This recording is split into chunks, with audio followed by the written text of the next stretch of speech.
Good evening. Ira Epstein with your financial market wrap-up. And this wrap-up is for Tuesday, the 27th of December, 2022, about 6:05 p.m. Central Time. So the question is, are we going to get a Santa Claus rally?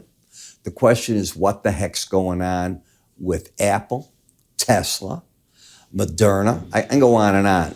Markets are getting cracked over the head in many different areas. Would you believe Tesla's down for the year 70%? So the financial markets and stocks, they've got their hands full as they're watching this take place. PEs are crashing in. That's what the Fed was after, and it's happening in the stock market. It doesn't mean you can't get a bounce the last couple of days here, but again, to me, it would be a bear market bounce, not the beginning of a bull market, even if it comes. Is it a possibility? Yeah. Many traders consider the first day that you're back after Christmas for trading up until January 2nd, 3rd is the Santa Claus rally time. Others argue that it was the week before. Well, if the week before it failed, we'll see what happens now. What was the driving force today that made markets going crazy? Well, I can't answer that for you in Tesla and some of those others. I can tell you in the futures arena, it was China. China announced, they have done such a fast pivot since the Party Congress. They announced that as of January 8th, all you need to visit China and not quarantine is that when you arrive prior to getting on the plane, you have proof that you, within the past 48 hours, have been tested for COVID and you proved negative. That's it. Now you don't have to quarantine. That's a radical change. Now, is it going to just change China overnight? No. Unfortunately, they're getting hit with their COVID and everything we're getting, be it the flu, RSV. They'll get everything we get. And they don't have the immunity right now. So we don't know their numbers. We don't know how their hospital system's doing. We don't know the death. One of the things I looked at was crematorium stocks there in China, and they are soaring. And that's because the business is picking up, and that's how it's going to work. And, you got to look for little things. You often look for electric usage to find out how the steel mills are doing, things of that nature. So these things have been around a long time. But longer term, that's a very powerful force. The next thing China has to do is prop up infrastructure, the property market, as you know. They're going to throw money at agriculture, and they're going to throw money at tech. All the things that can get them looking more inward rather than outward because their policies just don't agree with most of us. I think you'd agree with that, all right? Be it the United States, their big trading partners, Europe. Europe's not going to step on their toes, and they're going to be very careful with what they do in Europe. But for the United States, the two behemoths, they just go at each other all the time. So when you look at the S&P, you had a big down day today. We are down for the week, 0.39%. Not much, but that's what you're down for the week. You can see how the market's just hanging here. It gave up on the rally here. It's come back down, and it's into something of a support area that was all in here. There's layers of support all the way. The question is the market going to go for these lows at any point soon? That's really the question on everybody's mind. What's the trend? It's down. You have lower highs, lower lows.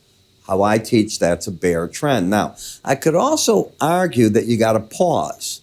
I could argue you got higher lows, lower highs, that you have a pause. And if the market can clear the highs back here, let's call that up there at that 3,900 zone, well, that would get interesting. It's only 46 points away, so don't tell me it can't be done. But where's the big resistance coming in? This is really the bad news for this market. Yes, you can get a bear market rally at any point, but now you've got real bad news. You got a bearish crossover where just now, as we're talking, as I'm doing this, you just saw the crossover of the 18-day average under the 100. So now you have the red line, the shortest moving average under the medium term, the 100-day, which is under the 200. It's a classic bear setup in the market. So until that setup is broken, you've just initiating new sell signals. Eventually, what that's supposed to do as a chartist, the key word supposed to do, nothing always works out, is go for these lows of the 3,800 zone. If it does that, the next stopping spot would be the 37.79.5, 37.80 level, right at the lower Bollinger Band. Are we oversold? Well, both numbers today, as you can see, are under 20, but you can't count Wednesday. You got to go to Tuesday. So as you and I come to Tuesday, both numbers were under 20. As we go back to Friday, they were under 20. And as we go to Thursday. So guess what? You have an embedded market. I'm going to repeat that, embedded. Both numbers under 20 on the 21st, right here. You've got it now. So basis that, what's happening, in my opinion, is as long as you don't take out the lows of today, which was Tuesday's trade, the pros are going to be aggressive on selling the market until the red line closes over 21. We then get to the NASDAQ, and the trend is clearly down with an embedded reading. It's the same thing. You even had an outside day down. If you've taken my outside day down course and you have an embedded reading, ta-da, this is that first opportunity you're looking for. They'll be selling short in there. And if you clear the high of 111.84, they'll probably, even though you'd be embedded, those that follow that part of it might say, I don't want to be too aggressive. But selling back into that range is something that they'll be doing. The strongest point of the market is the Dow. Number one, it didn't go for these old lows. It is hanging in here in an oversold condition in a downtrend. And again, resistance 337.20. It's the only good-looking, relatively speaking, good-looking, by the way, of the stock indices. All the others are very bearish. Here you've been flirting. Are you going to embed? Remember, you can't look at today, so you got to go to Tuesday. Tuesday, both numbers were under 20, not the day before. So you can't embed. You're just in oversold conditions in some. What's the weakest? Obviously, the tech sector. It's been just taking it on the chin, and it's probably going to stay that way for a bit. When you and I look at the VIX, look at how the market's just stuck at that 18-day average. Now you're seeing the beauty of the Bollinger Bands, how when they go sideways, they lock you in. And whenever I see that pattern, I tell traders, run. Don't make a trade in the market like that, because you get caught in the whipsaws that you don't go anywhere. When I was a younger trader, I got caught in these. I'd always say to myself, this is a base, it's going to build out, or it's a top, it's going to break out that way, one of the two. I was always wrong. This tells me now, stay away, not the place to be. T-bonds, bearish again. The market is starting to embrace the Fed's theme. You see it in this market, but you don't go short under Bollinger Bands or oversold. Same thing in the 10-year note. Let somebody else own that. No. Dollar index, okay. Maybe you can make it to the 18-day average. I don't know. It's trying to get an uptrend, but the bias is down. What's bias? If the market's under the 18-day average, under it, you have bearish bias. If it's over it, you have bullish bias. Think of it as a filter. If you have a buy signal here on the swing line, but you're under the 18-day average, the bias is down, the swing line's up, the two nullify each other. You want them to be in sync. In the eurocurrency, we've corrected, past tense, corrected an overbought condition that's gone sideways, and it's getting caught into the center here. Now, that's not the same sideways action yet as to the VIX. It can become it. So we pay attention, and we've got our horns up being careful. In the British pound, oversold market, clearly in a downtrend. As it got under the 200-day average in gray here, that became the resistance point on the rallies. Support, I would think, would be the 119.83 zone, the lower Bollinger Band. In Bitcoin, the trend is still down. Now, we're approaching the January 3rd date. Judges have been changed now in the cases. One of the judges has recused themselves. Apparently, the husband of one of the trial judge is with a law firm that defends crypto companies. So that doesn't make sense that she'd be sitting on the bench.